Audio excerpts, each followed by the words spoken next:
Where is Elon on immigration? Situations where people are pouring across the border like it's World War Z. I'm like, it just doesn't seem healthy. It's insane. Well, it is insane. Insane. It's like it's racist to require ID, and which is insane. Total bullshit, obviously. Elon Musk has shared a significant revelation that many have overlooked. This revelation connects various elements and has the potential to transform our understanding of immigration from the United States to Europe. We are witnessing substantial waves of migration, and this is not merely a coincidence. There is a larger agenda in play, one that could redefine the future of entire nations. In this video, we will examine Musk's warnings and connect the dots to how this could impact the upcoming US elections and the political shifts occurring across Europe. This is not just about immigration, it is a strategy that could shape the future of the West. California just passed, which is shocking, it's hard to believe this is even real, but California just passed a law making it illegal to require voter ID in any election at all in California. This is not an effort to safeguard voters, but a calculated strategy to enable fraud and manipulate election results. You know that? No. Yeah, Newsom signed it into law last week. It's illegal to require an ID. In any election, even a town council. And a friend of mine who lives in Palo Alto was like, is this actually real? And he went to like vote in like some city council election. He tried to show them his ID, and they said, we're not even allowed to look at your ID. Have they extended the same? Actually, what's going on right now. But by the way, they're proud of it. They're not hiding it. But it's only voting. It's not buying a gun or buying liquor or buying a pack of cigarettes or flying on an airplane or renting a hotel room. It's only voting that it's illegal to do. Oh, if you try to buy a gun, I mean, they're going to ID you 6 ways to Sunday. Yeah, California's trying to make it basically illegal to own a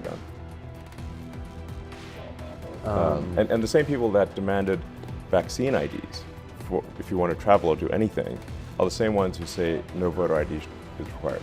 Is there any reason Obviously hypocritical. to pass a law like that except to abet voter fraud?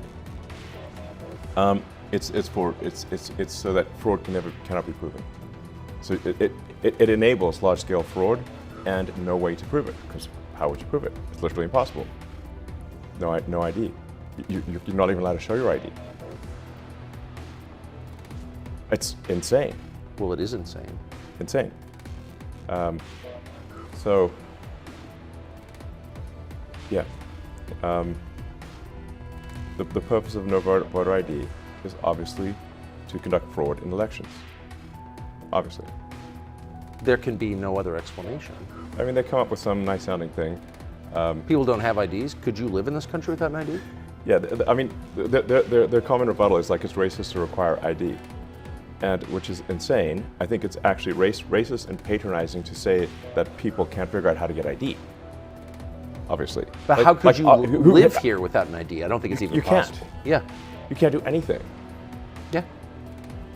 You need ID for everything. Like the list of things you need ID for is basically everything, except voting. So you see the rest of the country. It's total bullshit, obviously. Obviously. Yes.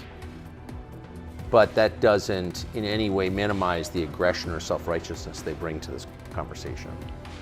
Yes. You're a racist if you want that. Right. Whereas, in fact, obviously, someone is racist if they say that people of a particular race cannot get ID. That's patronizing and racist. That's absurd. Yes. Yeah. You know, it's like when the governor of New York said people in the, don't know how to use computers or something like that.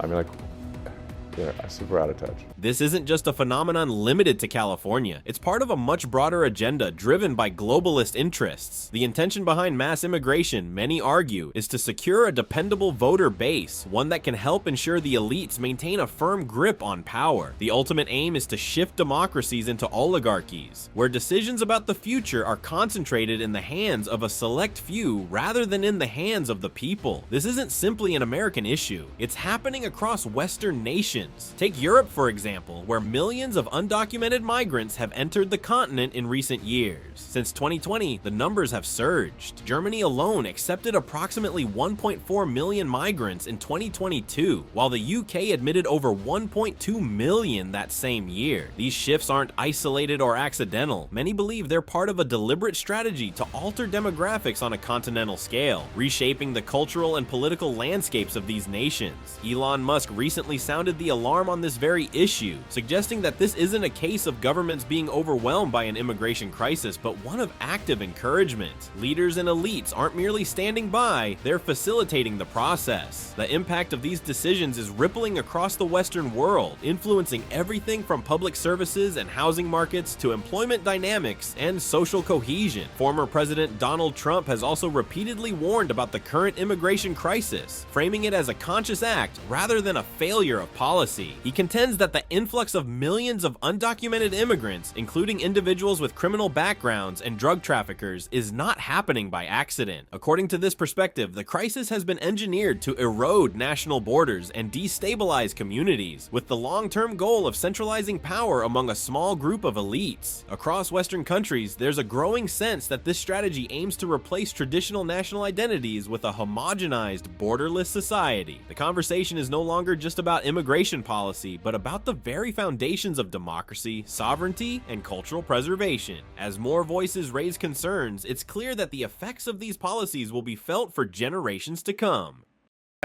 Because of them. They allowed criminals, many millions of criminals.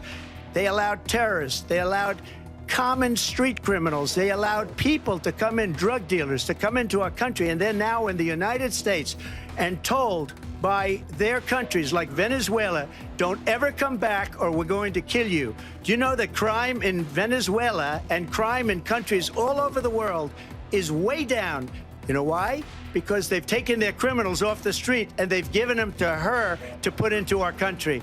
And this will be one of the greatest mistakes in history for them to allow. And I think they probably did it because they think they're going to get votes, but it's not worth it because they're destroying the fabric of our country by what they've done. There's never been anything done like this at all. They've destroyed the fabric of our country. Millions of people let in, and all over the world, crime is down all over the world except here. Crime here is up and through the roof. Despite their fraudulent statements that they made, crime in this country is through the roof. And we have a new form of crime. It's called migrant crime. And it's happening at levels that nobody... The reason? Chaos and disorder. By leveraging mass immigration, some argue, there's an intent to unravel the very fabric of the nation. As we approach the 2024 elections, the stakes couldn't be higher. Republicans have long held a firm stance on immigration, recognizing the potential consequences well before it escalated into the national crisis we're witnessing today. They've been vocal critics of the Biden administration's permissive policies, which they believe have enabled millions of undocumented immigrants to enter the country with little to no oversight. Former President Donald Trump, once seen as radical for his hardline stance on immigration, now seems less extreme as his warnings increasingly align with current realities. What he cautioned against years ago, the potential for uncontrolled immigration to disrupt communities and national security, has, for many, become a pressing and undeniable reality. Voices outside the traditional political spectrum, like Naomi Wolf, have also spoken out. Known as a fierce critic of globalist influence, Wolf argues that mass illegal immigration is being used as a tool to undermine the cultural and democratic foundations of Western nations. According to this perspective, it's not just about immigration policy, it's about a broader agenda to weaken national sovereignty and create conditions ripe for centralized global control. As these concerns rise to the forefront of political discourse, there's a growing call to reconsider the impact of immigration policies, not only on immediate issues, but on the future of democracy, culture, and governance in the Western world. I think seeing now with both the Ukraine-Russia conflict and escalating events in the Middle East, the potential for dissent and the difficulty in creating a sense of broad domestic support for those kind of conflicts. Do you agree with that assessment? Do you think it's becoming harder for America to be involved in wars that don't directly affect American people? People are seeing in Western Europe and in the United States the impact of the globalist effort to shatter our cultures with mass illegal immigration from many places around the world that don't have a memory or a history of democracy, women's equality, and civil rights. And I am the daughter of an immigrant, granddaughter of immigrants. I believe in legal immigration. This is not a racist thing I'm saying, but you can't have a democracy with open borders. You can't have a democracy in which non-citizens, flood into the country against the laws. You can't. It's not possible by definition.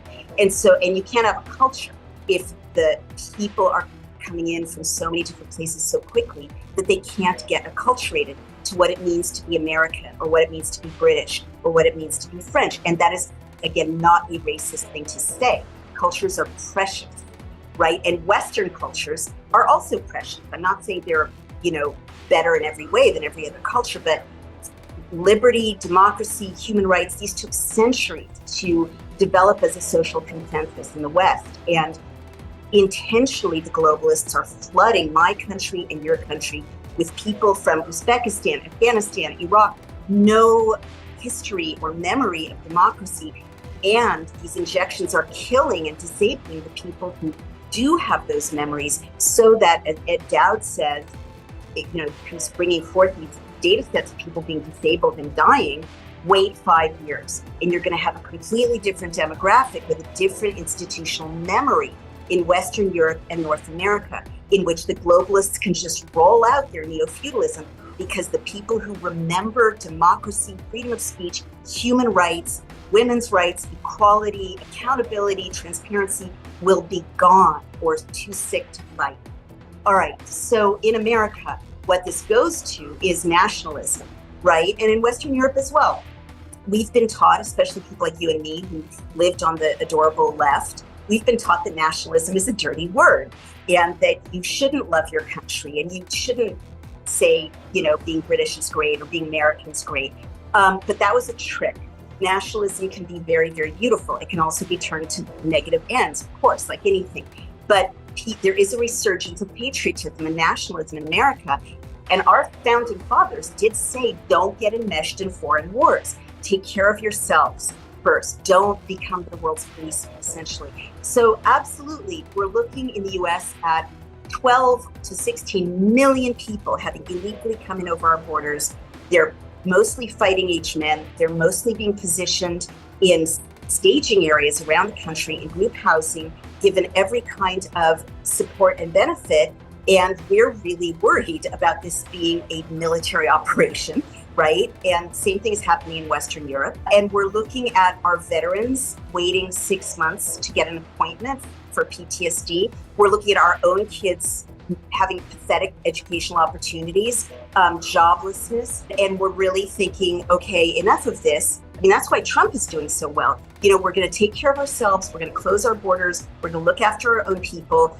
It's not our war, right? We have our own war to fight at home. And I think that's happening in Western Europe as well. And it's the rise of the right-wing parties. But if the alternative to the right-wing parties is kind of the EU suspending all of your autonomy and rights as subject people with no accountability, which it turns out is what the EU is all about, unelected diplomats deciding what happens in your country, and you get no say in your community, no say, no real democracy at all, I'm not surprised that right-wing nationalist entities are rising up, and a lot of them are making a lot of. In Europe, a large number of immigrants, both legal and illegal, have arrived in the past 10 years. This influx is putting a strain on public services, threatening cultural unity, and overwhelming nations that were once strongholds of democracy. This is not a natural phenomenon, but a coordinated invasion. Imagine a world where the only political contest is within a single party, and the outcome of elections is predetermined, not by the will of the people, but by the demographic manipulation of the elites. This is already happening in states like California and New York, and unless action is taken, the 2024 election might be the last one where there is even a chance for genuine competition. There are 49 states becoming California if the machine wins. Well, you don't need all 49 to go that way. You just need enough to have the election, have there not be swing states. I mean, there are only 6 swing states. Yep. So there are only 6 states out of 50 right now that are in contention. So if those 6 states that are in contention by narrow margins are no longer in contention, then the only contest will be for who wins the Democratic primary. That's how it is in California. That's how it is in New York. There's no party versus party situation. The only contest is who wins the Democratic primary. And as we've seen with the appointment of Kamala, who no one voted for, even in the Democratic primary. Yes. Where's the democracy here? Well, it's easier though. I mean, it's just that the Dem party elite just decides who is in charge. That's a tiny oligarchy basically. Comprised of. That's not democracy. The richest people in the country. That's kind of the interesting part to me, is that the richest people in the country are on board with this. I mean, that's what it is. It's a collection of billionaires. Well, right? most of them are, yeah. But you're not. Not me, and not everyone is. I think there's, but it is a shocking number of so-called billionaires are in the Dem camp, more than are in the Republican camp. Oh, for sure. Which is wild. So in fact, the astonishing thing in the swing states is that they're even a contest, given that the Dems have far more money than the Republicans. So the Kamala campaign dramatically outspends the Trump campaign in the swing states. The media is overwhelmingly pro-Democrat. So you've got the press is a Dem cheering squad. So, and then you've got also almost all the Hollywood and entertainment, the celebrities, also, endorsing Kamala and being pro-Dem. So you got the celebrities, they got the money, they got basically everything on the side of the Dems. The Republicans are the underdog here. Trump's the underdog in swing states, and still it's a contentious. It's still a 50-50. After all that, what does that tell you? It tells me that if people actually knew what was going on, they weren't being fed nonstop propaganda, it would be a landslide in favor of them. Across the Atlantic, Europe finds itself facing a similar and escalating situation. The European Union has adopted policies that actively encourage immigration, leading to significant changes in the social and political landscapes of many member states. Countries like Germany and France are particularly impacted, as they experience not only rising numbers of migrants, but also a shift in cultural and economic dynamics that challenges traditional societal norms. This transformation is prompting political movements across the continent to adapt, or in some cases to push back with unprecedented urgency. In recent years, far-right movements in Europe have gained considerable traction, not necessarily because of radicalism, but because they are some of the few voices directly confronting the immigration crisis and its broader implications for national sovereignty. These groups argue that unchecked immigration, encouraged by EU policies, threatens to erode local cultures, strain public services, and create a more centralized, less accountable power structure that operates beyond the reach of individual nations. Their supporters claim that these movements represent a stand for the protection of national identities and a defense against a perceived loss of autonomy in the face of top-down directives from the EU. However, mainstream media and political institutions continue to portray these groups in a negative light, often labeling them as extremist and dismissing their concerns. Critics argue that by doing so, the media overlooks the genuine anxiety many citizens feel about the rapid changes in their communities and the perceived weakening of their national sovereignty. Instead of fostering open debate, the media is accused of marginalizing dissenting views, branding any resistance to large-scale immigration as xenophobic or intolerant, while sidestepping discussions on the economic, cultural, and social impacts of these policies. This narrative dismissal has only deepened public frustration. As more citizens feel ignored or misrepresented, support for right-wing movements continues to grow, reflecting a widespread demand for greater autonomy, transparent governance, and respect for local cultures. The shift isn't isolated. It's part of a broader, continent-wide pushback against what many perceive as forced homogenization and overreach by the EU. The stakes are high. As Europe grapples with its own immigration crisis, the political and social divides within its nations widen. Many Europeans feel as though they're witnessing the gradual erosion of their country's sovereignty, a development they believe is being fueled by EU immigration policies and the failure of traditional parties parties to address the issue transparently. As these concerns continue to rise, the political landscape across Europe is undergoing a profound transformation, with the coming years likely to shape the future of the EU itself and redefine what it means to be a sovereign nation within its borders. Subject, isn't it, on online spaces, replacement theory, and yet further to observe that these are mostly males, which is a sort of something that people have commonly observed about immigration. And I suppose the more neutral, shall we say, if you can even use a word like neutral now, take on that would be, well, those are the people that would come looking for opportunities for work.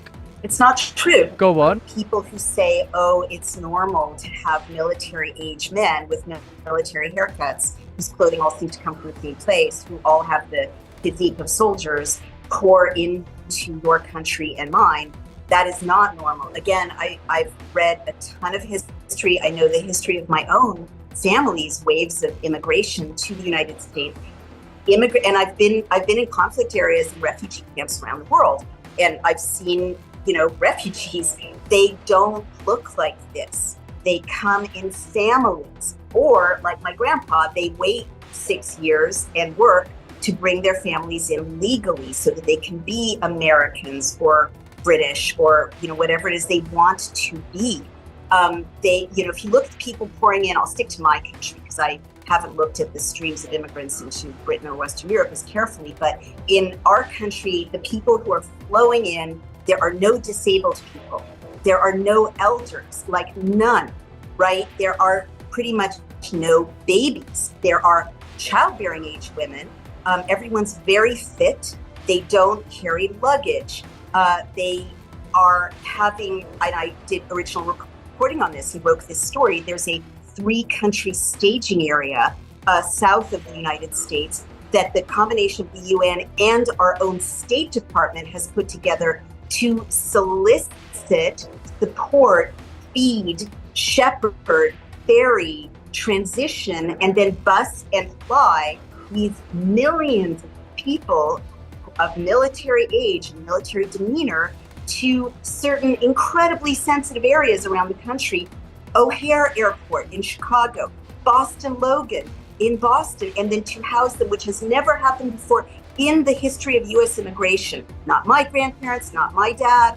Never did the government give anyone from anywhere, let alone descendants of enslaved people in our country, free group housing in barracks-type accommodations. And that's what you're seeing in the United States. And again, my husband is a former military intelligence, and he points out that these newcomers march in cadence, and they stand at parade rest, and there seems to be like officers from whom they're taking direction if you analyze the videos of people coming in. So it's incredibly concerning, because if it's the UN doing it, which it is, and the State Department, then what you've got is, again, reasoning backward, it looks like an invasion, right? Reasoning backward, if look at what happened on October 7th. What happened on October 7th in Israel is that a handful of terrorists crossed the southern border and brought a whole country to its knees, changed the outcome of Middle East history, took hostages in a heartbeat, and provoked a terrible, terrible loss of life in Gaza. And there's conflict in the area again. Well, imagine what could happen in Britain or in America in a heartbeat if of these 19 million people, 12 to 19 million people, if a handful are terrorists or a handful are military. And J.J. Carroll, my husband Brian O'Shea's co-host for his podcast about this, is a former border agent. He says that terrorist-aligned individuals who used to be interrogated by the FBI and deported are just being waved through and strategically positioned around the country. Well, at a signal, these people could create a mass hostage situation that could bring America to its knees or Britain to its knees. So it's a catastrophic national security threat. And there is, I've been to countries where there's militias and cartels and no rule of law. And that's what we're seeing in America right now. The police are being told to stand down. The newcomers are being encouraged to become police. They're being encouraged to become healthcare workers. And so what you're getting is what we do in other countries, which is the creation of a class of people who have no allegiance to the United States, who are not citizens, who broke the law to get here, who are being promoted and empowered above the level of Americans, given arms, given authority, who are basically creating a fifth column from within, bit by bit by bit to subjugate our country. We're going to be hard to subjugate because we're armed, but Britain and Western Europe are not going to be hard to subjugate because you don't have arms. With an estimated 12 to 16 million undocumented immigrants already residing in the United States, many strategically positioned in key states, the potential for widespread destabilization is significant. As author and social commentator Naomi Wolf famously states, "You can't have democracy with open borders," and many believe that this is precisely what certain global interests are banking on. The reality becomes harder to deny. Mass immigration isn't a coincidence. It's seen as a deliberate attempt by global elites to dilute democratic systems and mold societies into controllable entities. The numbers alone paint a stark picture. In 2023, over 385,000 undocumented immigrants entered Europe, creating strain on social systems and sparking debates across the continent. Meanwhile, the 12 to 16 million undocumented residents within the US add another layer to this growing crisis. Yet, despite the scale and significance of these numbers, mainstream media remains largely silent on the issue. But this silence has not gone unnoticed. People around the world are beginning to see the implications of these immigration policies. And in response, right-wing movements are gaining traction, rallying to protect national sovereignty and preserve cultural identities. It's a fundamental clash of interests. Elites striving for global influence and ordinary citizens fighting for freedom and self-determination. The stakes have never been higher, particularly with the upcoming 2024 US elections and Europe's ongoing immigration crisis. This isn't just about political policy, it's about the survival of nations as distinct and autonomous entities. As communities begin to understand the scale of these changes, there's a growing urgency to challenge and question the narratives presented. The battle lines have been drawn, and the choice is clear: remain passive or take action to protect national identities and values. If this video has brought these issues to light for you, share it. Spread the truth and join the growing movement to reclaim our nations before they're irreversibly altered. Like, subscribe, and become part of the fight for a future rooted in freedom and sovereignty before it's too late.